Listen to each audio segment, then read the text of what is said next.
நம்ம சேனலை சப்ஸ்கிரைப் பண்ணாதவங்க சப்ஸ்கிரைப் பண்ணுங்கள். கூடவே பெல் ஐக்கானை கிளிக் பண்ணிங்கன்னா நாங்கள் அப்லோட் பண்ணுற வீடியோவை நீங்கள் உடனுக்குடன் பார்க்கலாம். நான் மீல் மேக்கர் பிரியாணி செய்ய போகிறேன். இன்றைக்கி ஈஸி மெத்தடில் எப்படி செய்யுதுங்கிறத பார்க்கலாம் வாங்க. நம்ம இன்றைக்கி மீல் மேக்கர் பிரியாணி செய்ய போகிறோம். மீல் மேக்கர் தான் சோயாவும் சொல்லுவாங்க அதுக்கு பேர். சோயா வந்து 100 கிராம்ஸ் எடுத்திருக்கேன்.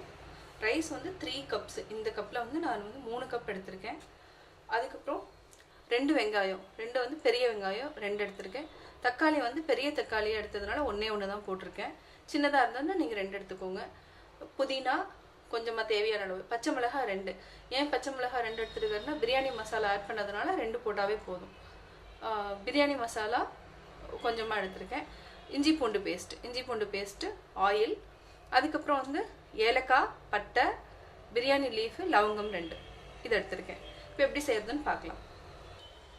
சோயா பிரியாணி எண்ணெய் ஊற்றுறோம். ஃபஸ்ட்டு ஆயில் ஊற்றுறது எவ்வளோ தேவையோ அவ்வளோ ஊற்றிக்கோங்க.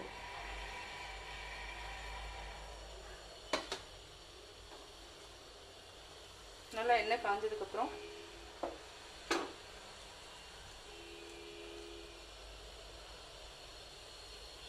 ஏலக்காய், பட்டை,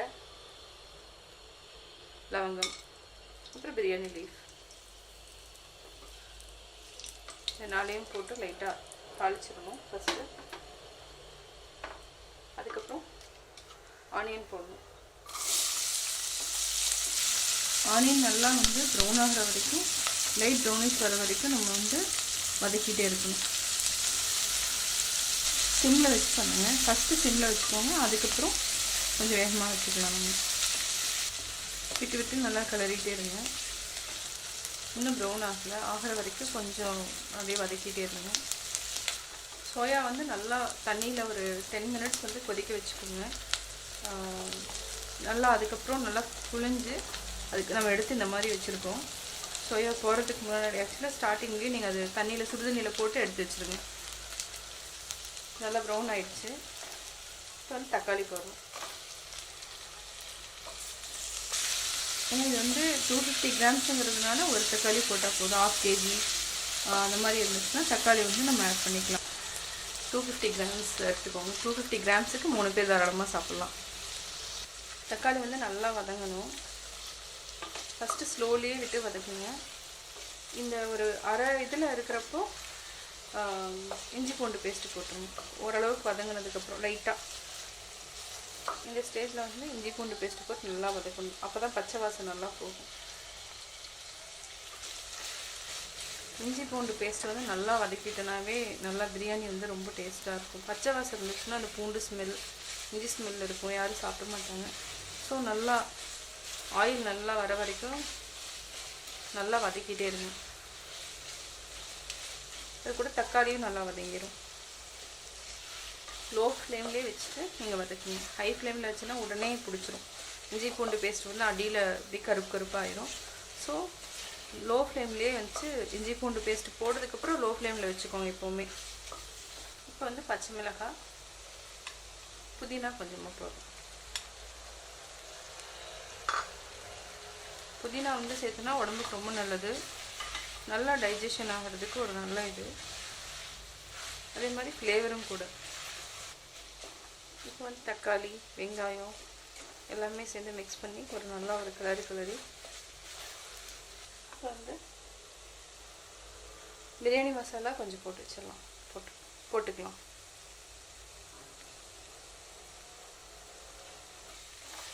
இதை வதக்கிட்டு இப்போ சோயாவையும் போட்டு ஒரு 5 to 10 மினிட்ஸ் வந்து நம்ம மூடி வச்சிடலாம்.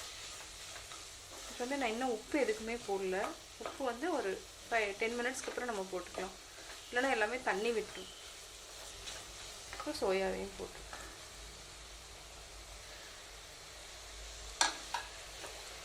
சோயா குக் ஆகிறதுக்கு வந்து ஒரு 5 to 10 மினிட்ஸ் ஆகும். சிம்மில் தான் நான் வச்சுருக்கேன். ஒரு 10 மினிட்ஸ் வந்து நம்ம க்ளோஸ் பண்ணி வச்சிடலாம். அதுக்கப்புறம் நம்ம ஓப்பன் பண்ணிவிட்டு ரைஸ் போடணும். அதுக்கு முன்னாடி என்ன பண்ணேன், இது ஆரம்பிக்கிற ஸ்டேஜில் நம்ம வந்து சீரக சம்பா அரிசி தான் நான் எடுத்திருக்கேன். அதை வந்து நீங்கள் ஒரு 10 மினிட்ஸ் சோக் பண்ணி வச்சுருங்க. அந்த எடுத்ததுக்கப்புறம் ஆரம்பிக்கிறப்ப பண்ணால் போதும். நம்ம தண்ணியில் வந்து ஊற வச்சுட்டா போதும். தண்ணியில் நான் ஊற வச்சுருக்கேன். இப்போது அதுக்குள்ளே இதுவும் குக் ஆயிரும். கரெக்டாக போகிறதுக்கு டைம் கரெக்டாக இருக்கும். இப்போ வந்து லைட்டாக நம்ம வந்து தண்ணி ஊற்றிடலாம், ஏன்னா அடி பிடிச்சிரும். தண்ணி ஊற்றிட்டு ஒரு கலரிட்டு இப்போ மூடி வச்சிடலாம். ஆனால் மூடி வச்சுட்டு ஒரு 5 to 10 மினிட்ஸ்க்கு அப்புறம் பார்த்தா எண்ணெய் வந்து கொஞ்சம் லைட்டாக நல்லா வந்து மேலே வந்துருக்கும். அந்த டைம் நம்ம எடுத்தாவே போதும். அது வரைக்கும் ஒரு 10 மினிட்ஸ் வந்து மூடி சிம்மில் வச்சுருக்கேன், மூடி வச்சுருக்கேன்.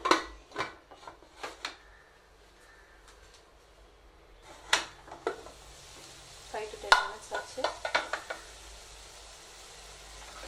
நல்லா வெந்துருச்சு. இப்போ வந்து உப்பு போட்டு உப்பு எவ்வளோ தேவையோ செக் பண்ணிக்கோங்க. இது ரொம்ப ஈஸியாக செய்யலாம். ஊருக்கெல்லாம் எங்கேயாவது போயிட்டு வந்துட்டுனா சோயா இருந்துச்சுனாவே போதும். ஒரு சிலர் வந்து இஞ்சி பூண்டு பேஸ்ட் போட்டு பண்ணுவாங்க, பட் அது கூட தேவையில்லை. இருந்ததுன்னா போட்டுக்கலாம், ஏன்னா நம்ம அரைச்சி இது ரெடி பண்ணதுக்கு பதிலாக சும்மா வெங்காயம் தக்காளி இருந்தாவே போதும். பிரியாணி மசாலா போட்டு ஆட் பண்ணி அப்படியே நம்ம ஈஸியாக செஞ்சுக்கலாம். இப்போ வந்து தண்ணி ஊற்றிடலாம். இந்த கப்பில் வந்து நான் வந்து 3 கப்பு போட்டிருக்கேன். ஸோ அதனால் 6 கப் தண்ணி விடணும். 1 2 3 4 5. இது வந்து கொஞ்சமாக 6 கப் தண்ணி விடணும், கொஞ்சம் கம்மியாக ஊற்றிக்கலாம். ஏன்னா மிஸ்டேக் ஆகிடுச்சுன்னு வச்சுக்கோங்க, ஒருவேளை அரிசி வந்து பழைய அரிசியாக இருந்தோம் புது அரிசி குழஞ்சிருச்சுன்னா அதெல்லாம் 1/2 கப் கம்மியாக தண்ணி ஊற்றிட்டு பண்ணலாம். சீரக சம்பா அரிசிக்கு வந்து நார்மலாக வந்து நம்ம 1:2 தான் விடுவோம். பட் நான் 1/2 கப் தண்ணி கம்மியாக தான் விட்டுருக்கேன். பார்க்கலாம் எப்படி வருதுன்ட்டு. நல்லா இது கொதிக்கணும், ஹை ஃப்ளேமில் வச்சுக்கோங்க. தண்ணி நல்லா கொதிச்சோன்னையும் நம்ம அரிசி போடணும். நல்லா தண்ணி கொதிக்க ஆரம்பிக்குது. இப்போ வந்து நம்ம அரிசி போடலாம்.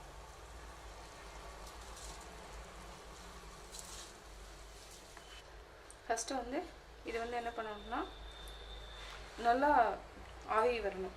இது மூடி வச்சதுக்கப்புறம் நான் மூடி வைக்கிறேன். நல்லா வந்ததுக்கப்புறம் வெயிட் போடணும். இந்த ரைஸ் சீரக சம்பா அரிசி வந்து சீக்கிரமாக குழஞ்சி போயிடும். ஸோ அதனால் ஃபஸ்ட்டு வந்து நல்லா இதுலேருந்து நிறைய அந்த ஸ்டீமிங் வந்ததுக்கப்புறம் நீங்கள் வந்து ஒரு 5 to 8 மினிட்ஸ் மட்டும் நீங்கள் வெயிட் போட்டு சிம்மில் வச்சிடணும். லோ ஃப்ளேமில் இருக்கணும். அது வரைக்கும் விட்டுருங்க. அதுக்கப்புறம் ஆஃப் பண்ணிடுங்க. அதுலேயே வந்து சீரக சம்பா அரிசி வந்து குக் ஆயிரும். ரொம்ப நேரம் விடவே கூடாது. இந்த அரிசி பொறுத்த வரைக்கும் ரொம்ப நேரம் விட்டுனா அடி பிடிச்சிரும், ரொம்ப குழஞ்சிரும். ஸோ அதனால் 5 to 8 மினிட்ஸ் அந்த மாதிரி இருந்தாவே போதும்.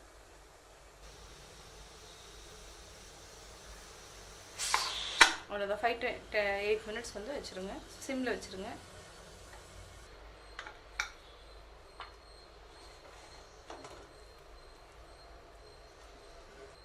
மீல் மேக்கர் பிரியாணி ரெடி ஆகிடுச்சு. சுவையான மீல் மேக்கர் பிரியாணி ரெடி. நான் எப்படி பண்ணினாங்கிறத பார்த்துருப்பீங்க. கட்டாயம் உங்களுக்கு பிடிக்கும். பிடிச்சிருந்தா லைக் பண்ணுங்கள், மறக்காமல் சப்ஸ்கிரைப் பண்ணுங்கள்.